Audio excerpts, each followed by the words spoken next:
बिस्मिल्लाहिर्रहमानिर्रहीम। अस्सलाम वालेकुम नाज़रीन। इकोनॉमी अपडेट के साथ शाहिद अली आपको एक मरतबा फिर खुशामदीद कहता है। आज हम आपको अपडेट जो देने जा रहे हैं उसमें ज़्यादातर ख़बरें जो है वो मायूस कुन हैं। अब हम तो मायूसी फैलाना नहीं चाहते, लेकिन क्या करें, जो सूरत हाल है हमें वो तो एक्चुअल बतानी ही पड़ेगी। इसलिए हम आपके साथ एक्चुअल डेटा शेयर कर रहे हैं। हमारा चूँकि प्रोग्राम इकोनॉमी अपडेट का है, लिहाजा जो भी अपडेट्स हमें मिलती हैं हम आप तक पहुँचाते हैं।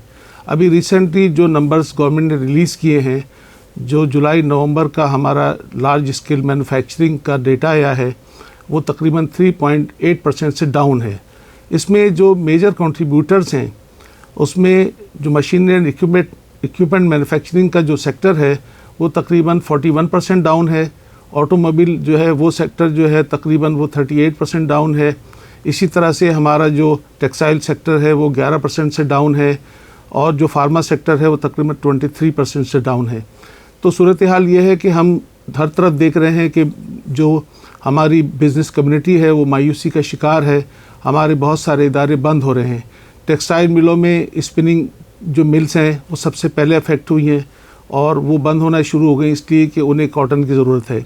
हमारा प्रोजेक्शन था इस साल का कि इंशाल्लाह हम जो है 9 मिलियन बेल्स जो है वो प्रोड्यूस करेंगे, लेकिन सैलाब की वजह से अभी जो डेटा है उसके मुताबिक 5 मिलियन बेल्स हमने प्रोड्यूस की हैं। लेकिन जो रिक्वायरमेंट हमारी टेक्सटाइल इंडस्ट्री की है वो तकरीबन 15 मिलियन बेल्स हैं। तो अगर 15 मिलियन बेल्स हम अरेंज करते हैं तो इस तरह हम तकरीबन $20 बिलियन की एक्सपोर्ट कर सकेंगे। लास्ट ईयर हमारी जो टेक्सटाइल की एक्सपोर्ट थी वो $19.5 बिलियन तक पहुंच गई थी, जो कि एक रिकॉर्ड था। अब मसला ये हो रहा है कि जो हमें उसके लिए कॉटन दरकार है वो तकरीबन 10 मिलियन बेल या 1 करोड़ बेल जो हैं वो शॉर्ट हैं। अब ये इंपोर्ट होगी कॉटन तो हमारा स्पिनिंग सेक्टर चलेगा। अब प्रॉब्लम ये आ रहा है कि जो गवर्नमेंट ऑफ पाकिस्तान के जो अंडर में स्टेट बैंक काम कर रहा है उसने पॉलिसी ये दी है कि बैंक या कमर्शियल बैंक एलसीज खोलेंगे उनकी इंपोर्ट के लिए कि जो सामने एक्सपोर्ट प्रोसीड्स दिखाएगा। यानी अगर कोई ऐसा इदारा है जो एक्सपोर्ट करता है और वो ये कहता है कि भाई मुझे अगर $1000 की एक्सपोर्ट करनी है, साथ में वो कहता है कि मुझे $100 या $200 की इंपोर्ट करनी है, तो वो सामने दिखाएगा कि ये मेरी एक्सपोर्ट होगी, इसके अगेंस्ट में ये सिर्फ ये छोटी सी मुझे इंपोर्ट करनी है, तो उनको अलाउ करते हैं। लेकिन मसला ये होता है कि जो टेक्सटाइल सेक्टर है इसमें एक्सपोर्टर्स होते हैं गारमेंट्स वाले। अब गारमेंट्स वाले जो एक्सपोर्ट करते हैं उनके लिए उन्हें जो पीछे से रॉ मटेरियल चाहिए होता है, उसकी चेन इस तरह से है कि पहले कॉटन आती है, कॉटन से स्पिनिंग मिल्स चलती हैं जिससे धागा बनता है, फिर वो स्पिनिंग से वो सारा जो धागा है वो वीविंग सेक्टर में जाता है, फिर उससे कपड़ा बनता है, और फिर वीविंग मिलों से वो कपड़ा जो है वो ब्लीचिंग एंड डाइंग में जाता है और वहाँ से रंग होकर फिनिश होता है। इसके बाद वो फिर कॉटन जो हमारी टेक्सटाइल गारमेंट फैक्ट्री है उसके पास जाता है और फिर वो उसको अपनी प्रोडक्ट्स बना के एक्सपोर्ट करते हैं। अब प्रॉब्लम ये हो रहा है कि जो स्पिनिंग मिल है वो एक्सपोर्ट कहाँ से दिखा सकती है, इसलिए कि उसे तो सप्लाई चेन में दे के जाना है वो। तो इस वक्त जो हमारे कॉटन मिल एसोसिएशन वाले हैं वो इस कदर परेशान हो गए। उसके पैटर्न इन चीफ जो गौहर एजाज साहब हैं उन्होंने फ्रस्ट्रेट होकर और मायूस होकर जो एम्बेसी है यूनाइटेड स्टेट्स की पाकिस्तान में उसके थ्रू एक अपील की है कि हमें $2 अरब जो हैं वो सॉफ्ट लोन दे दिया जाए ताकि हम कॉटन इंपोर्ट कर लें। हमने पिछले साल तकरीबन 5 मिलियन बेल्स इंपोर्ट की थी, अब हमें 10 मिलियन बेल इंपोर्ट करनी है, और उसके लिए उन्होंने कहा कि भाई अगर हमें सॉफ्ट लोन दे देंगे $2 बिलियन का तो हम वो पे कर देंगे, इसलिए कि सामने हमारी एक्सपोर्ट हो जाएंगी। तो ये काम तो मिनिस्ट्री ऑफ फाइनेंस का था कि वो ये अरेंज करती है, लेकिन मसला ये हो रहा है कि वो काम नहीं कर रही, इसकी वजह से प्रॉब्लम्स आ रहे हैं। अब ये जो सूरत हाल है इसमें अभी तक जो एस्टिमेट लगाया है उसमें तकरीबन 70 लाख जो मज़दूर हैं वो बेरोज़गार हो गए हैं सिर्फ इस टेक्सटाइल सेक्टर से। दूसरी तरफ हम ये देख रहे हैं कि ऑटोमोबाइल में भी ट्रैक्टर भी जो है हमारे मिलट ट्रैक्टर जो बड़ा कारखाना था वो बंद रहा था, अब उसने रिज्यूम की अपनी प्रोडक्शन।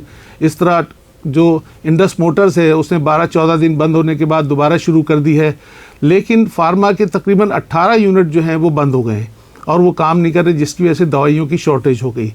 आगे हम चलते हैं तो अब एक और बात ये आ रही है कि जनाब इन्फ्लेशन के नंबर्स जो अभी इस वक्त तकरीबन 25% है, जो पहले ही बहुत ज़्यादा है।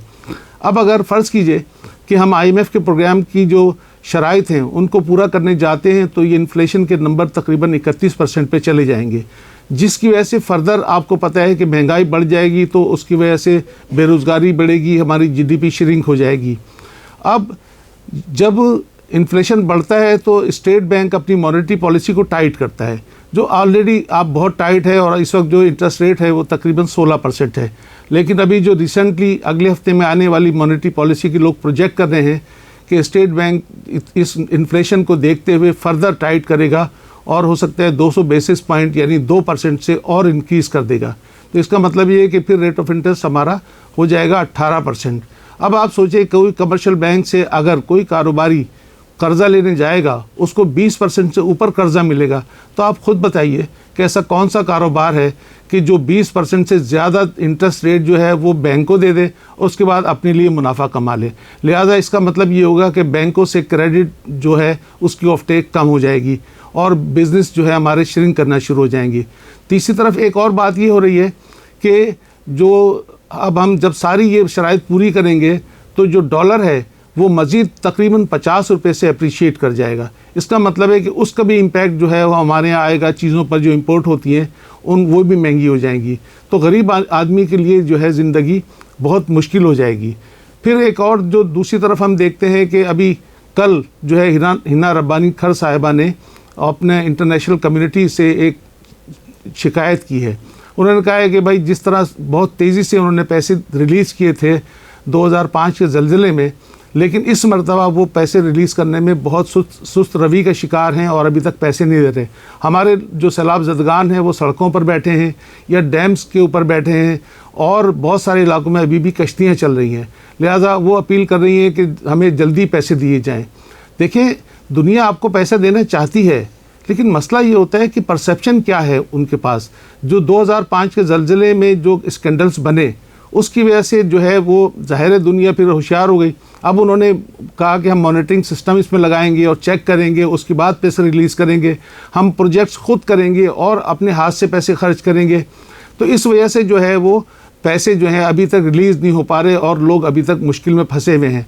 दूसरी तरफ सिंध हुकूमत में जो है ना वो करप्शन के नए स्कैंडल्स आते हैं, जो मज़ीद जो इंटरनेशनल कम्युनिटी है उसको जो है वो मायूस करते हैं। अभी 2 स्कैंडल हमारे सामने रिसेंटली आए हैं। आपको पता है पिछले दिनों जो है वज़ीर आज़म पाकिस्तान ने हैदराबाद सक्खर मोटरवे का इफ्तिताह किया, और उससे पहले ही जो उन्होंने पैसे सेंट्रल गवर्नमेंट का, चूँकि ये फेडरल गवर्नमेंट का प्रोजेक्ट है, उन्होंने 9 अरब डॉलर जो है वो सिंध गवर्नमेंट को दिए थे ताकि वो ज़मीनें ख़रीद सकें जो ज़मीनें उसकी जद में आ रही हैं, जिनकी ज़मीनें उस सड़क की वजह से सड़क के नीचे आ जाएंगी। तो 9 अरब डॉलर में से 3 अरब डॉलर जो हैं वो निकाल लिए गए हैं, और उसके लिए सिंध बैंक को रातों रात खोला गया, उससे पैसे निकाले गए। अब उनके इन्वेस्टिगेशंस चल रहे हैं। दूसरी तरफ एक और मसला ये है कि आपको पता है हमारे यहाँ थर कोल जो है वो इतना बड़ा अल्लाह ताला ने ख़जाना हमें अता किया, उसको निकालने के लिए हमने पब्लिक प्राइवेट पार्टनरशिप के तहत उस पर काम शुरू किया। इसमें 3 पार्टनर थे। गवर्नमेंट ऑफ सिंध है, उसमें चाइना का सीपैक का जो है वो भी शामिल है, और तीसरा एंग्रो जो हमारे यहाँ का एक बड़ा कारोबारी ग्रुप है वो उसमें शामिल था। तो उसमें हिस्से होते हैं कि कौन सा काम कौन करेगा, ठीक है ना। तो टेक्नोलॉजी का जो मामला है वो हमारे सीपैक के जो पार्टनर चाइनीज़ हैं वो कर रहे हैं। दूसरी तरफ वहाँ पर पानी पहुँचाना था। पानी पहुँचाने के लिए एक प्रोजेक्ट बनाया गया कि भाई पानी किस तरह पहुँचाया जाएगा। तो उसके लिए सोचा गया कि जो एक सेम नाला जो नज़दीक था वहाँ से पानी को डाइवर्ट किया जाएगा, और सेम नाले का जो पानी होता है आपको पता है उसमें नमकियात बहुत ज़्यादा होते हैं। तो उस सेम नाले से पानी डाइवर्ट करके, और जब हम वहाँ लेकर जाएंगे तो फिर उसको वहाँ पर एक ट्रीटमेंट प्लांट लगा जाएगा, आरओ प्लांट लगाया जाएगा, और आरओ प्लांट से ट्रीट होने के बाद वो पानी जो है वो थरकोल को मुहैया कर दिया जाएगा। अब हुआ ये कि ये 40 अरब रुपए का मंसूबा था, और जब ये मुकम्मल हो गया और जब वो पानी जो है उस आरओ प्लांट से गुजरने के बाद टेस्ट किया गया, तो पता चला कि उस पानी में ऐसे बहुत सारे केमिकल थे जो उस आरओ प्लांट ने नहीं साफ़ किए, और वो पानी इस्तेमाल के काबिल नहीं है। अब आप ये सोचिए कि इतना बड़ा मंसूबा कंसीव किया गया और ये चेक ही नहीं किया गया कि आरओ प्लांट जो है वो इस काबिल है कि जो केमिकल उस पानी में है, जिनको टेक्निकली जो है बीओडी और सीओडी कहते हैं, और ख़ास तौर पर जो वहाँ पर शुगर मिल्स का जो वेस्ट वाटर है जो उसमें शामिल किया जाता है, उसको वो ट्रीट नहीं कर सकता था। लिहाजा अब मसला ये आ गया कि जो हमारे प्राइवेट पार्टनर्स हैं वो ज़ाहिर है कि जुर्माना लगाएंगे, वो शिकायत करेंगे और फिर वो कहेंगे कि भाई हमारी सब चीज़ें तैयार हैं और पानी ना होने की वजह से मंसूबा जो है वो नहीं चल सकता। लिहाजा फौरी तौर पे एक उसका हल ये सोचा गया कि मीठे पानी की जो करीब तरीन नहर थी नारा केनाल, वहाँ से डाइवर्ट पानी करके और उसको आरओ प्लांट के ज़रिए अब वो आगे पहुँचा रहे हैं। तो ये वाला जो प्रोजेक्ट था ये तकरीबन 5-6 साल से बंद पड़ा है, इस पे काम नहीं हो रहा।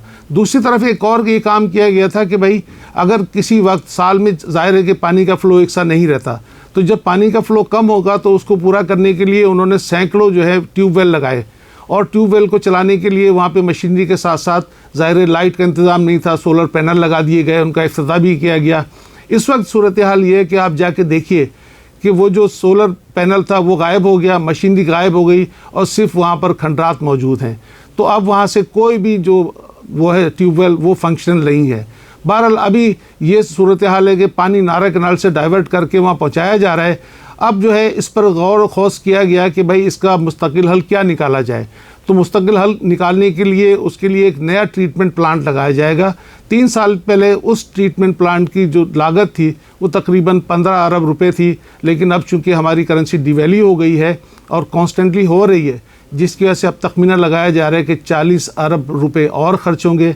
फिर वो ट्रीटमेंट प्लांट लगेगा और उसके बाद ये पानी जो है वो थरकोल को सप्लाई होता रहेगा और जो मीठा पानी है वो जो हमें ज़राअत के लिए चाहिए वो उस तरफ वापस डाइवर्ट कर दिया जाएगा। तो जब ये इस तरह के स्कैंडल्स आएंगे तो आप सोचिए कि फिर इंटरनेशनल कम्युनिटी आपको इतनी आसानी से किस तरह से दे देगी। तो ये सूरत हाल है। दूसरी तरफ अब हम देख रहे हैं कि जनाब जब इंटरेस्ट रेट ऊपर जाता है तो आपको पता है इंटरेस्ट रेट का स्टॉक एक्सचेंज के साथ इन्वर्स रिलेशनशिप है। जैसे इंटरेस्ट रेट ऊपर जाता है स्टॉक मार्केट नीचे चली जाती है। तो इसकी वजह जब लोगों ने ये प्रोजेक्ट किया कि तकरीबन स्टेट बैंक 2% से इंटरेस्ट रेट को बढ़ाएगा, लिहाजा कल हमारी मार्केट जो है वो क्रैश कर गई और 1380 पॉइंट से डाउन हो गई। हमारी मार्केट जो तकरीबन 45,000 के लेवल्स पर ट्रेड कर रही थी वो इस वक्त जो है वो 38,340 पॉइंट्स पर आ गई है। हर तरफ मायूसी है और लोग परेशान हैं। इसकी वजह से नया इन्वेस्टमेंट आने की कोई इतला नहीं है, ना नया पैसा आ रहा है। एलसीज ना खुलने की वजह से बहुत सारे इश्यूज़ आ रहे हैं। इस वक्त हमारे सिर्फ दालों के 6,000 कंटेनर जो हैं वो पोर्ट पर फंसे हुए हैं। आप सोचिए जब दालें शॉर्ट हो जाएंगी उसके लिए लोगों को खाने पीने में मुश्किलात पेश हो जाएंगी। तो इस तरह अगर ये हुकूमत फौरी तौर पर बर वक्त इक़दाम नहीं करेगी और पैसों का इंतज़ाम नहीं करेगी तो इस तरह से मुल्क नहीं चलेगा।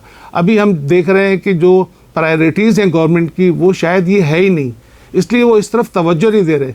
अभी हुआ ये कि जब कॉटन जो जहाँ से हमें इंपोर्ट करनी थी एलसी नहीं खुली तो हमारे एक्सपोर्टर्स ने हमसे कहा कि हम एक सहूलत आपको दे सकते हैं कि हम अपना माल शिप कर देते हैं और जब माल जो कराची पोर्ट पर पहुँचेगा आप उस वक्त पैसे देके माल छुड़ा लीजिएगा।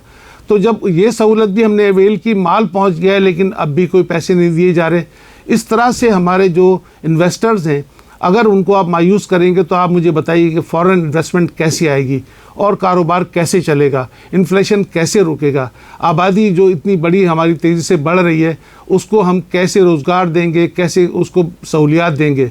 तो हर तरफ से मायूसी है और हमें अच्छा नहीं लगता ये सब बातें आपसे करें, लेकिन हमें चूँकि हकीकत आपको बयान करनी है ताकि आप अवेयर रहें कि मुल्क की डायरेक्शन क्या है और क्या होनी चाहिए। इन अल्फाज के साथ इजाज़त चाहते हैं। अल्लाह हाफ़िज़।